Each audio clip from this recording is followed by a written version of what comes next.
time for episode 36 of Customers Who Click. Welcome back, everyone. Today I'm talking with Laura Higgins about how brands can grow organically on social media by finding their unique message. It's such an important part of the marketing mix these days, and while maybe you don't need to be on every channel, most brands will find their audience somewhere and benefit from focusing on that channel. If your product is very visual, then Instagram is probably the place for you. But if your business is more B2B, then maybe it's LinkedIn instead. Whatever your business, there's opportunity for you on social media. You just have to get your approach right. And this is what Laura will explain for us now. Hi, Laura. Welcome to the podcast. Can you tell us a bit about yourself, a bit of your background and why you're doing what you do at the moment? Hey, Will. Thank you so much for having me. It's so good to be with you today. So I run a business called La Social Club, and essentially I am a marketing consultant and educator. And what I really do is I work mostly with small businesses in their online marketing to really help them cut through the noise because, and I mean, you totally know this, Will, there is a lot of noise online. And so I really work with people to find their unique message and communicate it on social media, through their email marketing, through their websites and their branding, and really bringing all of those elements together to help them get really great results and to help them to actually make more sales. So yeah, that's kind of a bit about what I do. I started my business when I was 23, and I started it out of my bedroom, and I had no qualifications. Like I worked as a barista, and I love really good coffee, and I started working for a coffee roaster, and I was working at their cafe, and then they were like, oh, look, we need some help with sales. And I was like, okay, like I could probably give that a go. So they hired me. I started working in sales. So my job was really to get cafes to use their coffee that they'd roasted, to use their coffee in their cafe. And so I would arrive at cafes, and I was so not good at sales. I was so not good. And I would walk into cafes and try to, spark up a conversation. And then, by the end of the conversation, I'd just be like, oh, here's this coffee. Do you want it? Like what? And then I would end up just being like, oh, forget about it. I hate this. So then eventually the owners of the business were like, actually, this is when Instagram just became a tool for businesses to use. And they came to me and they were like, look, we think, Instagram could be a really good platform for us. And, I could take photos, I could write copy. I had a bit of a design background. So I was like, great, I'm just going to wing it and make it work. And then their Instagram took off. It really started to generate more sales for them. Then we started, looking at their website, looking at campaigns we could be running. And, all the while I was like, I'm making this up. So it took off, and we then from there, I had people approaching me saying, hey, like, can you do a similar thing for my business? And then we started, I started working enough on the side with all these other businesses in helping them with their social media. And then it got to a point where I could quit my job. And then I guess the rest is history. I've kind of arrived here now. Instead of managing social media for people, I actually consult them and train them on how to leverage all of the marketing channels that are available to them to really communicate their message and reach their ideal customers. So now that's kind of me to this date, short story version. Yeah, that sounds amazing. Yeah, so yeah, kind of just picking it up on the way. It's kind of what I did as well. I did a bit of a marketing diploma, like a little bit into my career, but generally it was picking stuff up as I went, trying things out, learning, like reading up as much as I could, outside of work, and just kind of try and make it work. And then, the more and more experience I got, the better I got at it, I think. Isn't it so funny that a lot of this stuff that we're doing, I think if you're in online marketing, you could do a marketing degree or a communication degree or, whatever. But a lot of the time it's so fast moving that what you'd learn, you're better off just learning it on the job, I think, in our online space. So it's really fascinating to me. I always thought, oh gosh, I probably should have studied, but in a way, I think it's worked to my advantage because I'm like, well, I'm just learning everything and I'm teaching people what's worked for me and what worked for other clients. I've worked with other projects and it's all from experience rather than, a technical background that you've learnt that this is exactly how you should do it and there's no other way to do it. I think it's far more fluid than that, Yeah, definitely. I mean, I did a diploma in mobile marketing with the Chartered Institute of Marketing here in the UK. Yeah. Back in kind of 2012, 2013-ish. Yeah. So kind of when the iPhone had been out for a few years, I think. Isn't that crazy that our life is like before iPhone, after iPhone? Yeah. But I think apps and things like mobile. We had mobile websites, not dynamic websites. And it was the days when literally every company wanted an app. So like every online retailer built an app, and now most of them are gone because no one really used them because no one wants to download an app for one store. But I remember reading the mobile textbook that they gave us. I knew from my experience was already out of date.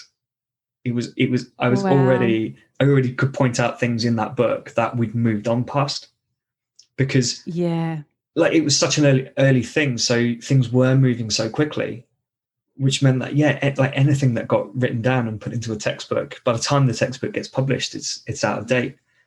And 100%. And now, even the kind of principles of marketing textbook and stuff like that, for a few, maybe a couple of years after that, I thought, all right, I got a bit of structure from that. It helped me structure the stuff that I picked up in my experience.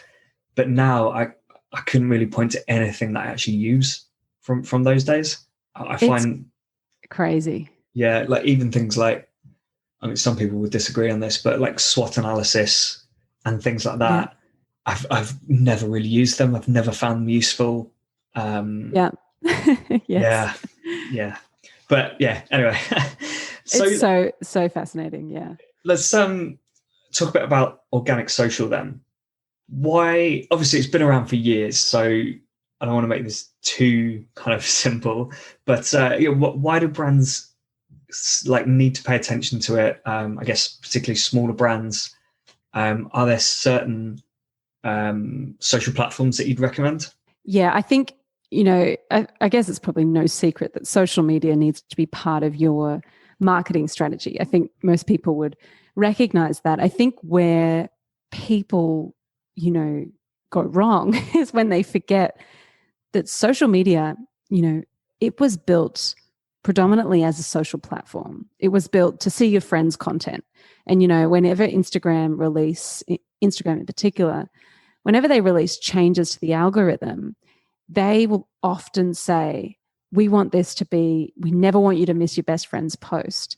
So I think the big thing is making your business feel like something that you'd follow, feel like something that you would engage with. And it's such a powerful tool because, the average person spends 2 hours per day on Instagram and Facebook. And, to be honest, I'd say that's a pretty conservative statistic. I think it would be more than that, particularly if your audience is, under 35, under 40. There's a lot more time spent there. So I think, if that's not reason enough, we need to be where the people are. And I think social media is definitely here to stay. But I think we also need to be wise in how we approach as businesses, even though, my whole thing is really has been based on social media. My whole business has been based on me helping people with their social media. And all of that.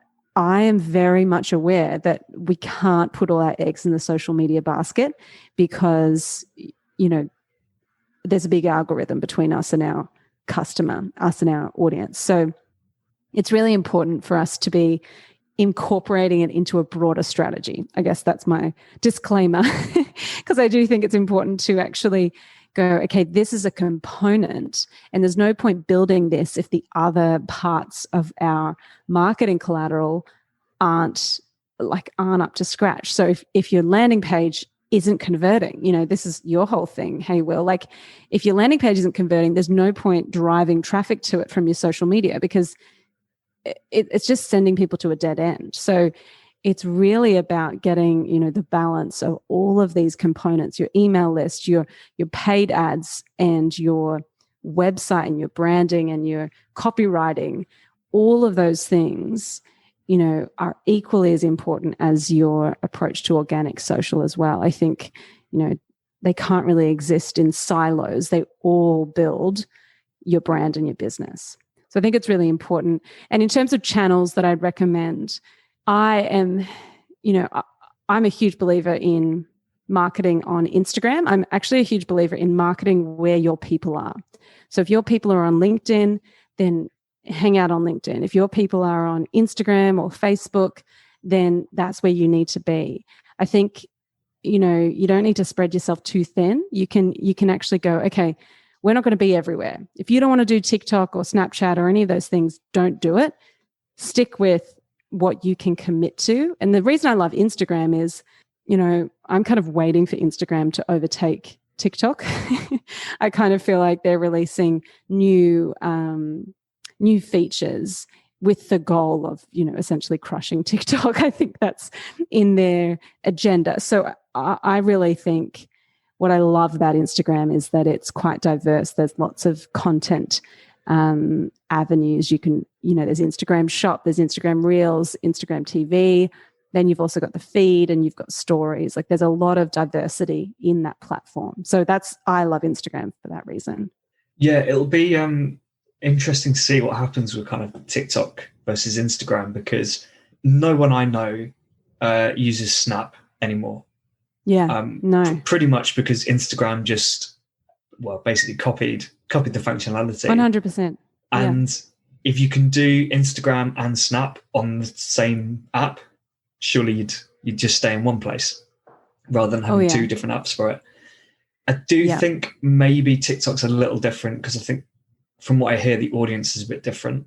Do you feel like, for me, and this is, probably showing a bit of a generation gap, but I look at TikTok and I'm like, I've got no desire to even try it, So I'm kind of like, I am investing in Instagram Reels as opposed to, kind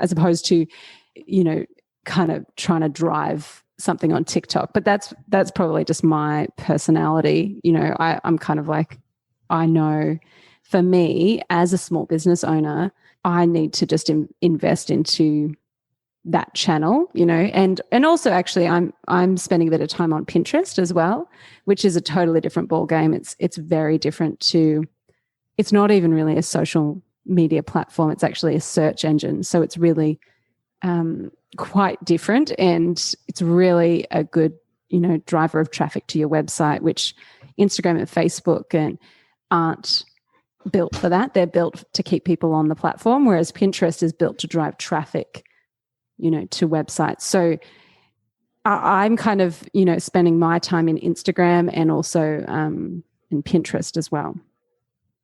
Yeah, you're right about Pinterest. I think it's really underrated. But yeah, it's a weird one, because it's kind of positioned as a bit of a social channel, in that you build your lists, is it? Yeah, you build your boards and your boards, yeah. Yeah. And other people can look at them, pin them. I'm not too sure. I've never really used it, to be honest. But yeah, it's supposed to be really good at driving traffic and driving sales, because it's people are looking for products and things that they want. I think it's really good for arts and crafts sort of things as well. People looking for inspiration and then kind of clicking through to the websites where they can buy bits. Absolutely. Yeah, it's really important that people identify where their customers are and engage with them on those platforms. But equally, yeah, it's important that they pick one or two that they can actually commit to. Yeah. So, there's no 100%. point trying to run like just every social channel, even if you could argue that your audience is on all those channels. There's just no point trying to run them all, because it's, especially as a small business, because each channel could be a full-time job on its own. Yes, totally. And then when something like TikTok is so different to the other channels, like the type of content that you need for it, you can't just repurpose content for it. You have to create content for it. So, arguably you can write a post for Facebook. You could probably cross-post that to LinkedIn. You could turn it into a couple of tweets. You could probably post the image on Instagram and just, write a new caption for it and use some hashtags. But then, from there, it's starting to get a bit more difficult. I guess maybe if you did it as video content, you could put video on Facebook, Twitter, Instagram, LinkedIn, YouTube. But then that format for TikTok's different. Yeah, everything has to be vertical. And just the type of content they want as well. The actual content is so different. Yeah, absolutely. And I'm interested to see how businesses, adopt TikTok as part of their strategy. A lot of the small businesses I work with haven't really dabbled in it. They're kind of still looking at Instagram Reels with a bit of a quizzical look, like, how do we do this? And, what are we supposed to do with these things?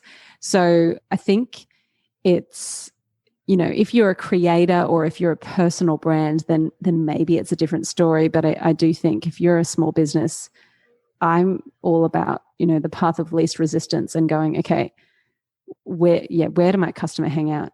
And actually how many platforms do I want to be contactable as well?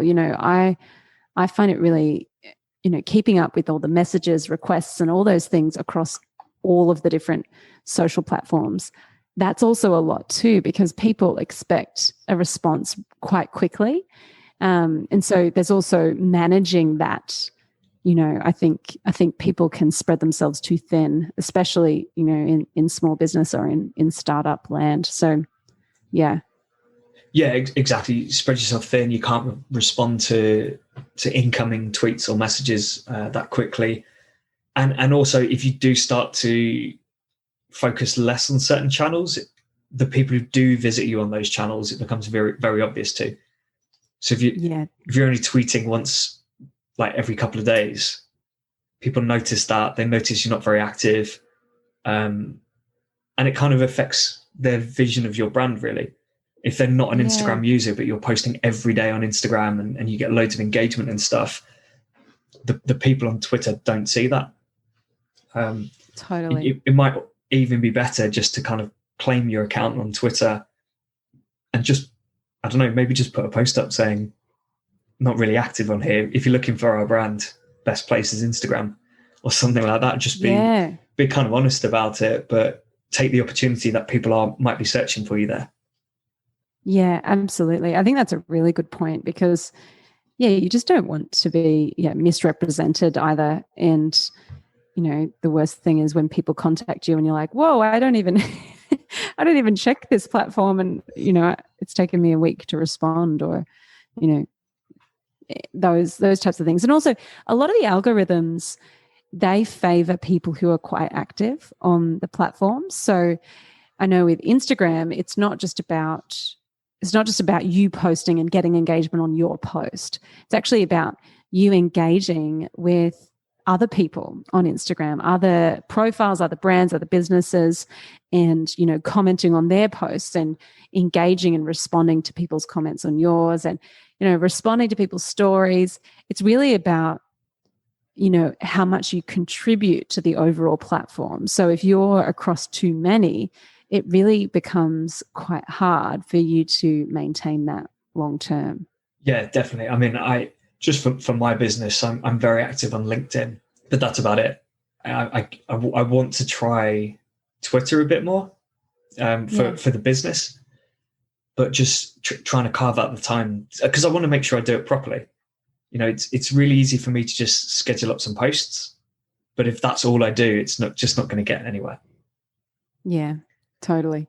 And then you kind of, if you're not prepared to engage and build community on there, I just think it ends up being you end up kind of adding to the noise rather than actually going, okay, what's our objective here? Are we trying to speak to everyone, or are we actually just trying to speak to a select handful of our ideal customer and really nail that that message and the way we communicate with those people? And I think, it's just good to be pretty ruthless, I reckon, with what you do and don't, what platforms you do and don't, engage on. Yeah, exactly. And if you're not the owner of the small business that you work for, you need to push back a little bit and say, look, we don't need all these channels.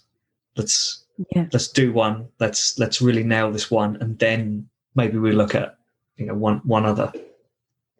Yeah, I love that. So are there any kind of misconceptions that you come across about social media for brands? Totally. So the first kind of myth that I see a lot is that it's a volume game. It's about how many followers you have. And, I've seen people have amazing success on Instagram in particular, when even with a really small audience, you don't need tens of thousands of followers to actually see a return on investment that you're spending. I think where people go wrong is when they approach it like they would approach, a billboard on the side of a highway, where it's like, buy my things, check out my stuff. Like, look at how good it is. Come see how good I look. I think that's where people go wrong. And what we really need to do is shift our mindset and go, okay, this is a relationship building channel. This is about me as a brand being so personable that people will allow me to be in their phone, to be like in their, like as they're on their commute to work, they are allowing me to show them my content. And that's a really, that's a really prized position to be in. And it's the same with if someone subscribes to your email list, people don't give out their email, willy-nilly. They're actually saying to you, I value you enough and I trust you enough to kind of show up in my inbox and to show up in my feed. So I think what we really need to be doing is going, okay, how do we make sure that we're adding value and building relationship and community on these channels? It's not just about posting and walking away. It's actually about engaging and building community. So that's the first one, that it's a volume game. It's not about how many followers you have. It's actually about the engagement you have with those followers. The second myth is people often come to me and go, oh, cool, I'm going to launch this thing. It's going to work because I've got 50,000 followers on Instagram. And I will be like, that sounds great. How many email subscribers do you have? Because your money is in your email list. So it's really great for you to have an awesome, engaged community on Instagram. But we've got to be funneling those people into an audience that you own. So we need to be leading those followers to actually go, hey, if you want to get better content, if you want to be a VIP, if you actually want to get access to these guides that we've got or these discounts or whatever it is, then you need to be in our email list. And that's what I think a lot of people are now realizing, oh, like anytime Instagram make a change to the algorithm, my whole marketing strategy has to change. And I really think we need to be smarter than that and go, okay, right, if Instagram make a change, it's not going to derail my whole business. Because, I remember when Instagram switched from chronological back in the day to, seeing, they introduced the algorithm. And people were up in arms because they were like, oh, I had my posting schedule worked out. I posted 4 times a day at, 11:17 a.m. That's when I got all my engagement. And actually, it really derailed a lot of people's marketing strategy. And I just think we need to be really wise in how we, it's great to build your Instagram audience. And, for me, Instagram has driven a lot of growth for clients and for, students of my courses. But it's really important to be building your email list and to be using social media to do that. So that's the second one. Second myth is that you don't actually own your social media audience. And the third one that actually, I come across a lot as well is people think you can't make money on social media. So at the same time, I'm saying build your email list. And that's a long-term strategy and something that you should be definitely doing. But the other thing is, you can use social media, you can use Instagram to build relationships with people. It could be with other businesses. So maybe you could run a collaboration, or maybe you could get onto someone's podcast, or vice versa. Like, it's actually about building relationship, not just with customers, but with other people in business. I think that's a really, really key thing that I've learned. But also, I found when people direct message me on Instagram and they're asking me a question like, hey, like, how do I, what's your email so I can send you, I have a question for you, or I want to work with you. How do I get in touch? When my responses are really personable, when I'm kind of going, hey, cool, this is exactly how we do it. Here's a link to book a call. Those people already trust me because they've followed me, they've engaged with me, and I've engaged with them on social media. So I've made plenty of sales just through my Instagram direct messages as well, because people are looking for someone that they trust to provide them with a solution. So I think, don't think you can't make money on social media, and particularly don't think you can't make money on Instagram, because you definitely can. People are becoming used to shopping on Instagram. So, I think we've got to be present in order for that to happen as well. Yeah, especially around owning your data, or not that your data, I guess your customers' data. Yeah, the risk is always that the algorithm will change, which completely affects your reach, or makes you rethink your strategy. I mean, we've seen on Facebook, like, organic reach on pages is tiny these days. Yeah. Even I think a lot of kind of smaller businesses, consultants, coaches, those sort of people move to groups. And I think even groups the last couple of years have seen quite a decrease in reach.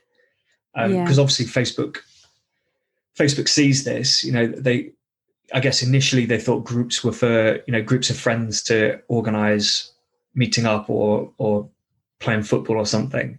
So when they saw that people were using more and more for business instead of pages, they just went, well, in that case, we're going to drop the reach and you're going to have to find a different way to do this. And it's the same with like Instagram. Yeah, like you say, all they've got to do is change the algorithm, and suddenly your reach drops, your engagement drops, and you've got to spend time figuring out why and how to fix that. Whereas if you can just over time softly kind of funnel people to your website, get them to download an ebook or something, capture their data, and then just, you don't have to email people frequently. Like you could just do it once a month and just make sure you've got something valuable to say once a month to keep people engaged there. And it just protects you. And obviously the worst that can happen is for some reason your account gets banned. And if that happens, you might be able to get it back. You might not. And if you don't, and you've not taken any like precautions against that, or done anything to mitigate that, you're kind of starting from scratch. Yeah, absolutely. And I mean, that would be terrible. And that happened to a business that I've worked with as well. They lost their whole account, and they had to build it from scratch. And, they lost, and it was maybe like 20,000 followers, which isn't huge, but for them it was like, oh, actually, like, getting organic followers is it's a slow build, So yeah, that definitely happens. So you just want to have a bit of a contingency plan, which is what I think your email list is, for sure. Yeah. I mean, I'd like to hope that if that did happen to a brand, but that brand actually had a good presence and engaged followers, those people would, a lot of those people would find that brand on the new account. Yeah, Um, absolutely. but obviously, you will have people who don't notice it so much. And so when they might like every post they see in their feed, but if you suddenly disappear, they just don't realize. Yeah, So they're totally. not kind of that engaged. Yeah. But I guess for a small business, even if you're driving, might be a couple of $1,000s a month from your Instagram account through people just clicking through, or they see a post and they go, oh yeah, no, I did need that. Like I need to go buy another one or whatever. That money Yeah, drying up can hurt some businesses. absolutely. Absolutely. So if someone wanted to get started with social media, or I guess review their strategy because they don't think it's working, what are some of the key things they need to be doing to make it work? Well, let's say with Instagram. Yeah, that's a great question.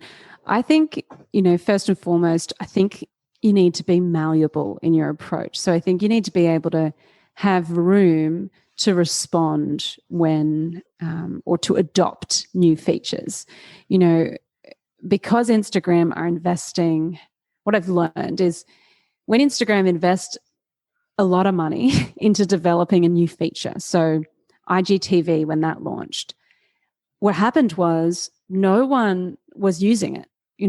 They're trying to rival YouTube, but no one's engaging with it. No one kind of thought, oh, what is this? Why would we need a video longer than a minute? Like, that's so weird. And so what they did was anyone who engaged, anyone who posted IGTV content, Instagram just showed it to more people because they were highlighting the feature. They've invested all this money, all this time into adding this new feature. And so they're going to really prioritize that content because they want more people to adopt that content. So the same thing happened with when they launched Reels. Same thing happened when they launched shopping, when they launched stories. So what we need to do is we need to be responsive. So when Instagram, releases something new, we need to be the first people to give it a go, and I know with Reels, a lot of people feel a little gun shy about Reels. And a lot of people also feel like, do I need to dance in them? And for me personally, I'm like, no, I don't want to dance in my Instagram Reels. Like I find it weird. I'm like, no one wants to see me dancing. I'm just trying to help people, and I don't know why I need to be dancing. So I think there's a lot of hesitation, as business owners, and we just need to really go, okay, we've got to commit to being early adopters. If we give it a try and it doesn't work, we delete it. It's fine. That's it. It's not the end of the world. So I think we need to be okay with when new things launch, we need to jump on it straight away. That's the first thing.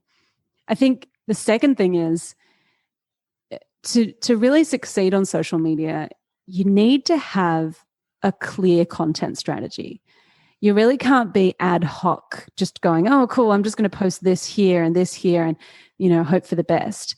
It really needs to line up with your overall marketing strategy, and it really needs to add value to your audience. And I always say that if it's not adding value, it's adding to the noise. And so we need to be, as business owners, we need to go, okay, come back to our ideal customer. What do they want to see from us? What do they care about? What are their pain points? And how do we create content that actually engages them and meets their need? It's not just about, us selling things. It's actually about us going, okay, here's the pain point. Here's the challenge that they're facing. Here's how my product or service helps to solve that problem. And we need to communicate it in a visually engaging and consistent way as well, because Instagram is so visual. So I think the second thing is having a really clear content strategy. And also, I'm a big believer in batching tasks. I think small business owners, you're the owner operator, you are busy, you're time poor. So when you invest in creating a blog or a podcast or, a piece of video content or an ebook, you need to repurpose that content and put it into your Instagram channels, and not just on your feed one time. You need to put it in your stories. Then you need to put it in an Instagram highlight, or can you put it in IGTV? Can you do a reel version? There are so many ways you can repurpose one piece of content just on Instagram alone. There are so many avenues for, using the content that you've already created. So I think that's a big thing as well. And, for small business, another batching thing that I love is, I use Canva a lot. And what I love about Canva is that you can have a template and then you can resize it for different platforms. So, you might have you might want to post on Instagram stories, and that the dimensions of those posts, it's a longer tile. So you can quickly resize the content that you've created for your Instagram feed. That's typically a 1:1 ratio or a square post, or a 4:5. And you can resize it for stories. So there's lots of easy ways to make your brand consistent, to make it look and feel professional and high quality, but it doesn't have to take you ages. So there's plenty of tools and programs that help you to batch this stuff. So you're not kind of, getting home from work and going, oh my gosh, I haven't posted on Instagram in 3 weeks. What am I going to post? I think having tiles ready to go, having posts scheduled in a scheduling program that works for you, and, having a bank of photos is a game changer as well. Like, there are so many great ways and easy ways to batch your marketing tasks. So I think, just path of least resistance. Sometimes we overcomplicate things, and I just think we need to treat social media like, kind of like accounting. We almost need to treat it the same and go, right, every week we run payroll. We pay our staff every single week. It needs to be the same with social media. Hey, every week we schedule out our posts in advance. Every day we check in on our direct messages to make sure we haven't missed anything. It's really about making a system out of it so that it's actually sustainable for your business. So I think they're the main things, and the final thing actually on Instagram, it's different to other platforms because it's entirely visual. A lot of people don't think about how their Instagram grid looks overall. They're thinking about how the single tile looks. And what you need to do is you need to check out your profile and actually go through and go, okay, how do all these posts look next to each other visually? Are the photos edited the same? Are we using different colored tiles every single time? Are we actually using our brand colors and fonts? There's lots of little things you can do to make your presence feel more professional, more high quality, and kind of boutique. So I think it's really about nailing that look and feel. And, there are so many programs you can use to make that easy. And Canva is just one of them. There are so many apps. And even what you can do in your scheduling programs, you can see what your overall grid looks like before you post. So it's a lot of moving parts, but when you get it right, you start to really see heaps more traction in your results online. Yeah, definitely. I know what you mean. I'm actually quite bad at that myself. I have a kind of I know what needs to be posted each day, but I'm, for the most part, I create the post on the day, which I know is really bad because it's also just inefficient and it takes longer. So I think, I agree. Yeah. If you plan each week, get things scheduled, not only do you start to see better performance because you're being consistent, you're making sure you are posting every day, but also it's so much more efficient business wise. You can spend like an hour, maybe 2 hours putting together the posts for the week, and then you're done. Yeah. Whereas if you try and do it on the day every day, you end up spending, half an hour to an hour every day just trying to do that one post. Totally. And so what I do, Will, is I put a timer on my phone, and I'll be like, right, okay, I've got an hour, and I will go, right, I've got a bank of photos. I already know they're in my scheduling program. I've got design tiles ready, and I will put on Beyonce. And that's because when I listen to Beyonce, I'm like, I'm writing copy now. Like I'm writing badass copy. And so I will listen to Beyonce, and if my husband hears me listening to Beyonce, he knows I'm writing sales copy, babe. Like I'm serious right now.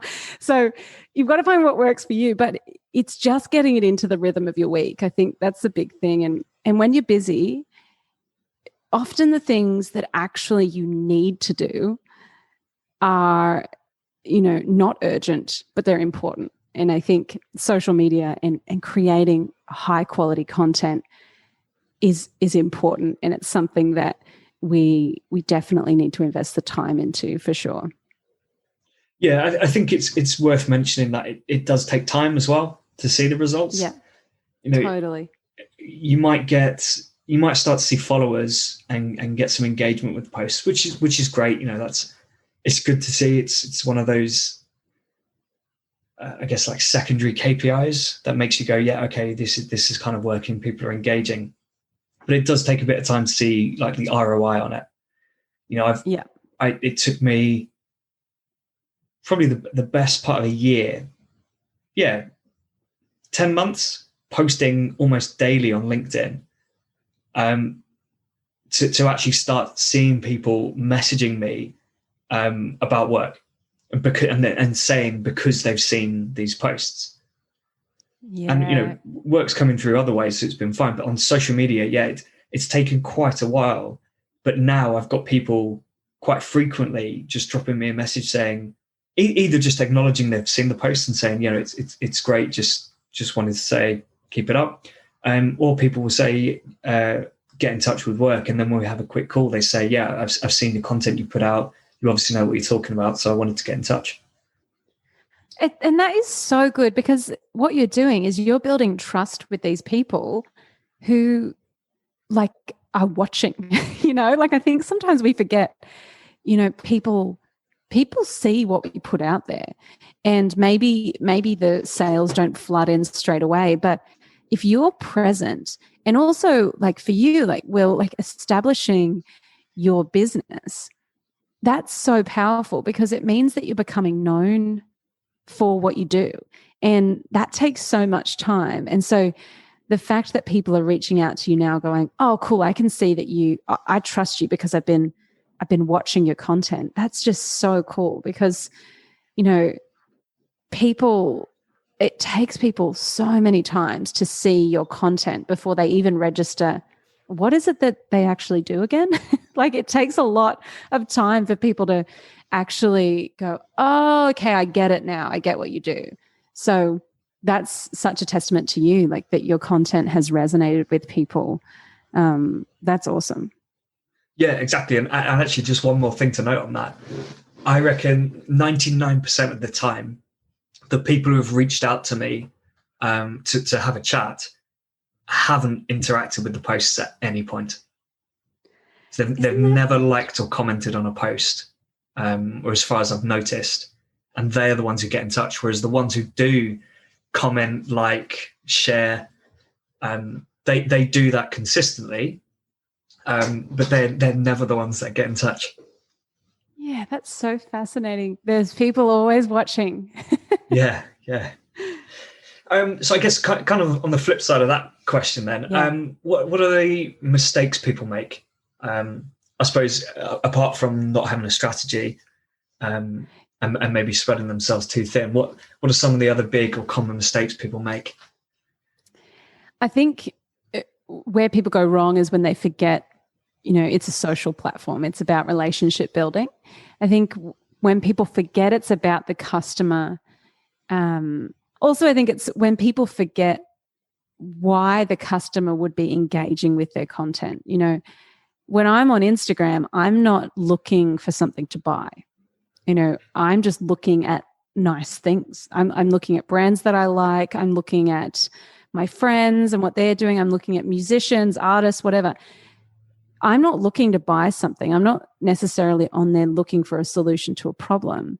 But if someone can entertain or add value or inspire me, I am far more likely to engage with that content and with that brand. So I think we need to also remember the objective of the platform. It's about engaging with real people. And I think sometimes we can forget, oh, there are real people on here, and people who are seeing what I'm putting out there, and people who are finding it valuable. So I think that's definitely one. The other thing I think that happens is people think it's really clear. People tend to think that they're being really clear in the next step that a customer should take. I think people make the mistake of thinking, oh, like it's so obvious how to engage me for work. But I think we need to be really explicit with, okay, if you want help with X or whatever it is, then here's how to reach out to me. Send me a DM, or, book a call with me here. Like making it actually quite clear how people can take the next step. Because, often if you don't ask people to actually take the next step, they won't do it. So I think it's actually being clear and also thinking about your language. I had this one client, and she ran this skincare company, and she was doing these facials, and they were really quite technical, and they treated all these skin conditions, and the results they were getting were amazing. But I would look on her social channels and be like, you're speaking in a language I don't understand. Like, you're actually making this so technical. I have no idea what you're talking about. And I don't want to buy because I feel confused. People don't buy things when they're confused or when they're overwhelmed.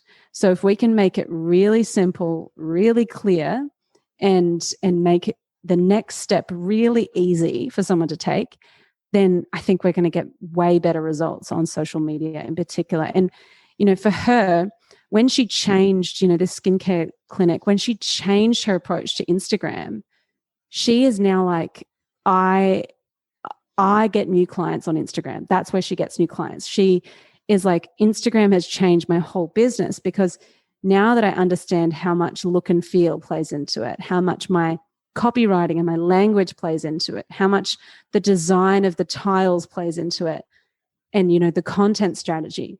Now she's like, people trust her, similar to you, like people trust her in her field of expertise, and they don't even blink at how much she charges or whatever, because they're like, oh no, you've been helping me for 6 months, so I'm in, and I think we've got to remember it is about a long game as well. So you can get really amazing results on Instagram.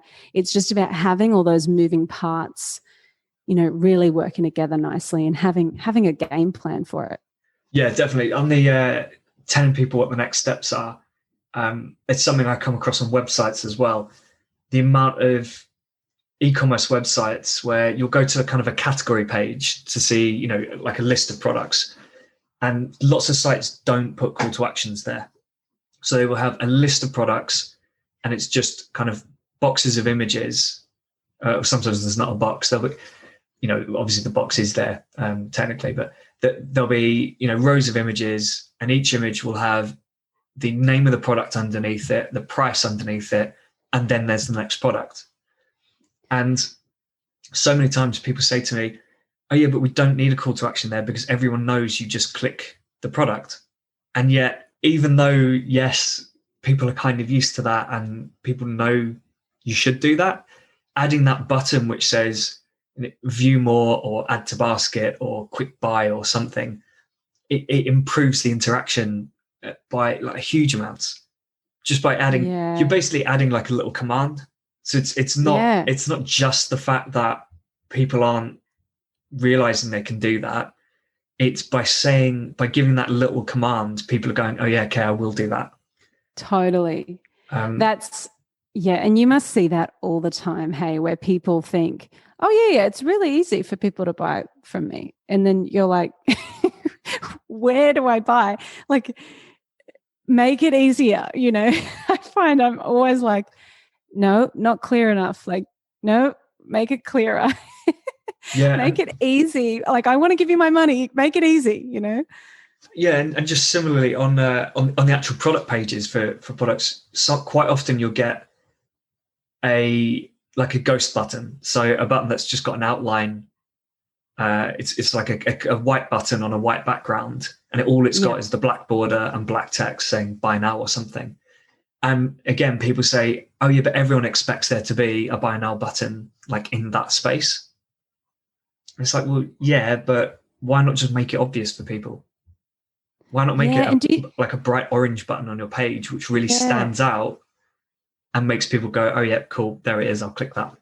That's the button I want to click. Do you think that's like people wanting the aesthetic to be nice? Like, is that, because I understand, like for me, I'm like, I don't want to put a big red button on my page, but I also know I need to have something that is bold and clear. It can still be one of my brand colors, but it needs to be striking, And do you think it's to do with aesthetic that people avoid doing that? I think it tends to come from there. And I don't want to be like mean to designers, but I see it a lot with designers. They work hard to make a site look really good, and they generally do a good job of that. But it means that the design isn't designed to encourage people to convert.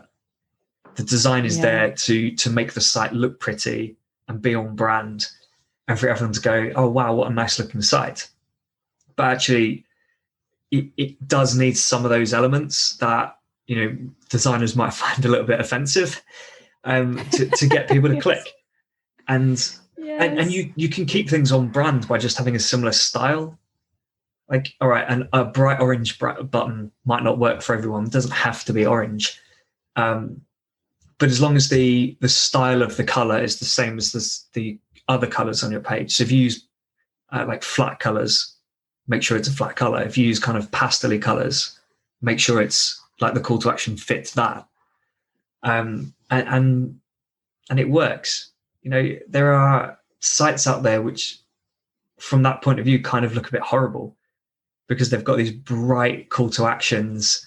But because that call to action is the only thing, that color on that page, it gets clicked. Yeah, so true. I feel like I need to edit my website to make my button more clear because it's so. I don't know if you find, English people are like this, but I find Australians are so hesitant towards calls to action. I know that a lot of the American podcasts I listen to, they're like, man, like we just sell the stuff, and they're really upfront about it. But Australians can be kind of shy about that stuff. So it's interesting, you can be direct without being salesy, and I think that's the fine line that we have to walk as marketers. Is okay, how do we actually lead people without making them feel like, oh, we're pushing them? I think it's different. It's leading them by the hand rather than shoving them to go do something. But do you find, like in your work, do you find that there is a difference in culture between, like, I don't know if it's just an Australian thing, that it's like, oh, we don't want to be direct, or, we don't want to have a call to action kind of thing? I think maybe a little bit. Like, yeah, maybe people don't want to be a bit too forced, like what seems like a bit forceful with it. But then at the same time, you'll go to their website and they'll have a massive banner on there which says 50% off sale, expires today, like buy now or miss out. And they'll have it'll be a huge red banner at the top of their page. And you're like, well, you're not exactly being subtle with that, are you? Yeah. But if you look at, Amazon's just an unbelievable example of this. I took a screenshot of one of their product pages the other day for some slides I did for a webinar, and I was just highlighting all these little kind of behavioral nudges they have. So things that target customers' anxiety and targets motivation. And they had so many things like, so many products on there. The price will be crossed out, and they'll have the price you're going to pay. And it's so many products that are kind of on sale, but it's Amazon. It's never on sale. It's just their price. So you'll have that. Then they'll have something which says, "Oh, just if you order it by 5 p.m., you'll get it tomorrow, like with free delivery tomorrow with Prime delivery." But it's not like a huge banner. They don't make a big deal out of it. It's just almost like one of the bullet points in that product description. And then on this particular one, I think it was like a flash deal or something. But again, they didn't make a massive deal about it. They just said like flash deal price, 52% claimed. And there was a timer on it. I think there was about 12 hours left. But again, it was just, they did it in a way which didn't feel overpowering or anything. It was just a little reminder, like a little nudge to me that, if I want to buy this, I've got to do it today. And also 52% claimed kind of gives me the impression I might not even have until the timer runs out to buy it. And then even better at the bottom, they had an extended returns period over Christmas. So they said, it was literally like extended Christmas returns until 31st of January. So it's another little nudge that makes me go, all right, I've got like 2.5 months to return it if I don't want it. They use all these little things which deal with those issues that people might have when buying on a website, but without just throwing it in people's faces with a massive message. Yeah, I love that. And I guess it's handling objections in a really, it's really clever the way that they do that. And they're handling all these things. Oh, I'll just come back later and find it. It's like, no, you won't, because you're not going to get it. And so it's like all these little, I love that you call them nudges, because I think that's really clever, because a lot of people, I don't want to be, shouting from the rooftops. I think of those, those, I don't know, there's this kitchen store, and it's like kitchen appliances and like utensils and stuff. And it's just permanently everything. It feels like a closing down sale every single day. And it's like, they've got these floor to ceiling huge sale banners, but all year round. They never put the sale banners away. And it's, my husband went into one recently and he was like, are you guys actually closing down or what? And they were like, no. These just work for us. Like these huge red, yellow banners. And it's like, that is so bizarre. Like it seems like overkill, but I mean, maybe it's just being so direct that it works, I don't get it. I can't see how that works in the long term. We've got, I don't know if they're still about actually, but there's two, I won't say the brands, but we have there was a jewelry brand, or is a jewelry brand here, which has stores, and they always have sales on, and their site always has sales on. I don't know if it says closing down sale, or whether it's just, but it's like always up to like 50% off sale. And then I think there's a furniture store which does it, and I think there was one that specialized in carpets, and they literally just always have a sale on, and you're like, are you just massively overpriced or something? Like why? Why are you always 50% off? It's ridiculous. And I'm concerned now. I mean, I guess it works for them, but I guess that's what they've built their brand around. You don't go. I wouldn't associate them with quality. No. I'd associate. If for some reason I need a cheap sofa or a cheap carpet or something, that's or where a cheap, I'd go. Like Persian rug or something. Yeah. I feel like rugs are always on sale every time. Yeah. Do you think there's any, I guess, especially with the year we've had, are there any big trends coming up in the way businesses use social media or with what customers want from social media? Yeah, I think, and I mean, we kind of already touched on it, but I think Instagram Reels, if we're talking about Instagram, I think Instagram Reels are there's a huge opportunity there. I think that trend is probably here to stay. Instagram have updated the actual, oh gosh, I've forgotten the technical term, but when you open the app, the menu bar along the bottom, they've updated that. So, and I think they're rolling it out, they're trialing it on different profiles, because one of my profiles has it and one doesn't. But they have along the bottom, they've got a Reels tab and a shopping tab. So they're making it really easy for people to buy things, so the shopping thing is going to become more and more advanced. And, if you follow brands, you can just browse all of the brands' shops in one page on Instagram. So that's really a huge opportunity for e-commerce. I think that's a really big one. And, I think Instagram Reels are a huge part. I'm interested to see how advertising works in Instagram Reels. I think that will be, I'm curious to see how that goes. And one trend I'll be watching is really how Instagram approaches TikTok and how they try to,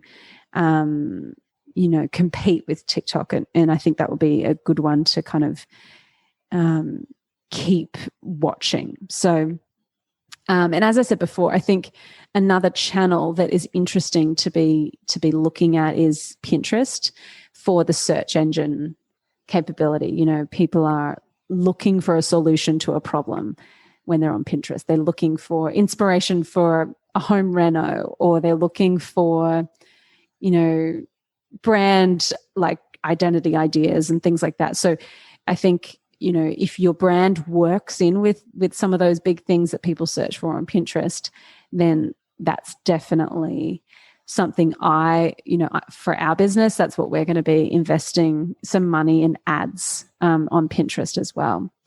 So they're probably the big things that I'm going to be looking out for. I think IGTV is kind of a slow burn. I think, working in with, those longer form videos, I think that's kind of here to stay. But I reckon they're the main big trends I'm looking out for. Yeah, I mean, I think I barely notice IGTV. I think I've only watched it once, and I think that might have been by accident. I think I just happened to tap it. Yeah, right. Because I think I don't know. Yeah, don't really know what will happen with that. Yeah, well, the other thing that happens is if you engage with video content, you'll see more video content on Instagram. But if you engage more with static posts or carousel posts where like it's kind of the slideshow style ones, then you'll see more of that. Like Instagram are super clever in how they actually curate content that they think you'll engage with. So it's almost like we've got to think of them as an entertainment platform where they're curating things that they think you'll engage with. So, Will, if you don't like IGTV videos, then you're probably not going to see many of them because that's not what you engage with. So, whereas I feel like I see a lot of them. So, and I don't even think I watch that many, but I guess I do because that's what I'm seeing a lot of. Yeah, I mean, it makes sense, doesn't it? Yeah. It's easy for them to tailor the platform. So why not? Just a final couple of things as we're running out of time. Do you have any pet peeves when it comes to marketing? Oh, yes. Oh, yes, I do, Will. Yeah, my pet peeves are inconsistent branding and look and feel. I think that color and typography are really the ways that people recognize your brand. So I think if you're not being consistent with those things, it kind of, sets you up for a bit of a loss, and it means it's harder for people to remember your brand. So I think that's a big one. Another one is when brands and particularly marketers sensationalize things. I find that it's a big pet peeve when they, make things up or stretch the truth and they don't show integrity or authenticity. I think that's a big thing that people are now looking at going, oh, I don't know, like, did you really make that much money from this one ebook? Or like, are you really telling the truth? So I think that is one of my pet peeves for sure. People not really having integrity in the way that they market. And I think the other thing, final thing, would just be when people forget who they serve. I think it's really important to keep coming back to your ideal customer and who you're really here to help in your business. And it's, it's about people. It's about helping people. And I think when businesses forget that, it really starts to show. And yeah, I think it's really important to remember that it's about the people. So they're probably my big pet peeves at this point. Yeah. I think I get really annoyed when I see kind of coaches. It's mainly coaches, really. They'll put out a post saying, I did this seminar with my like one-to-one clients. I normally charge $5,000 for the course, but for the next 2 days, I'm giving it away for $99 or something. And you're like, yeah, hate that. So it's disrespectful to your clients because they've paid you $5,000 and now you're giving it away. You've either ripped off those clients because you're saying it's not worth $5,000, or, well, yeah, that's it, I guess. Like, you're basically saying it was never worth $5,000 in the first place. Yeah, I find that really, that really irks me. And yeah, you're right. It is in the coaching and consulting space. And, I'm kind of in the online course space as well. And I find that happens a lot in that realm. And so I'm often having to check back and go, is this actually, this thing that I'm saying is worth this much, but we're giving it, for X amount, or like assigning a value to something. I think there's merit to doing that, but I have to really believe it's worth that much, for me to do it. So I think it's really, I